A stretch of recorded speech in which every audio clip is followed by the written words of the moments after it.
congratulations you. on Tolkien.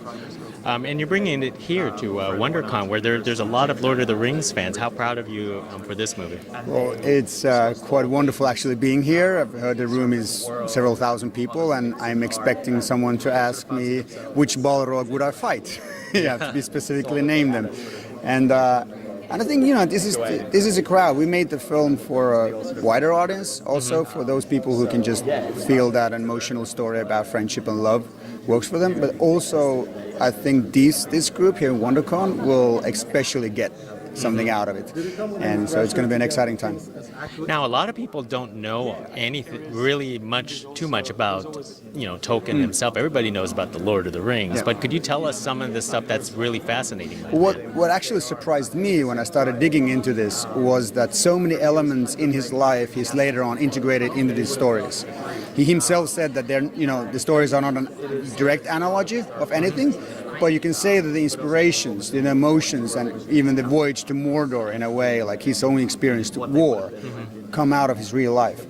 And also like this group here, the TCBS, it's a fellowship of 4 men and 4 hobbits going to a journey together to adventure of life. There's so many small elements there that if you love the movies, if you love the books, you're going to get something out of this film. Which was more fascinating, the film, the college life of Tolkien or the war life? I think the war life was painful because we were dry, like there was mud all over for 2 weeks, and it was wet and it was cold, and we're shooting in northern England, and I think it helped us. Maybe it's fascinating because of that, because the physical experience of that, feeling it as Tolkien must have felt the war experience. I think I would choose that. At the same time, you shoot in Oxford. Oxford is the golden city. It's if you haven't visited, you have to visit it. There's this mystique, there's this magic there. Like you're walking around and you can just hear Tolkien and C.S. Lewis. You can hear all those. There's whispers in the walls. And instead of asking like who you think that Tolkien represents with his fellowship of friends into the Lord of the Rings, I want to ask, who do you relate to the most in the fellowship of Lord of the Rings? Specifically Lord of the Rings. That's a good question. I was kind of saw myself. I was just joking here now that I would want to be Gandalf.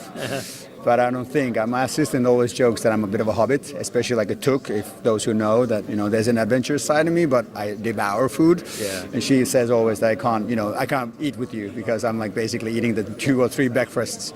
So I would say I would be, Bilbo. I always thought of myself as a bit of a Bilbo, but maybe I'll take Merry. Excellent. And one last thing, real fast. Do you have any projects after Tolkien? I'm developing as three love stories are also difficult to get into 2 hours or kind of a narrative that works. So I'm figuring out the adaptation about the moment. Then I have a couple ideas that are a bit fantasy-driven, that I'm on a synopsis level, but nothing that I really want to do this next. Excellent. Thank you very much. Thank you very much. Thank you very much. Have a nice day. Thank you.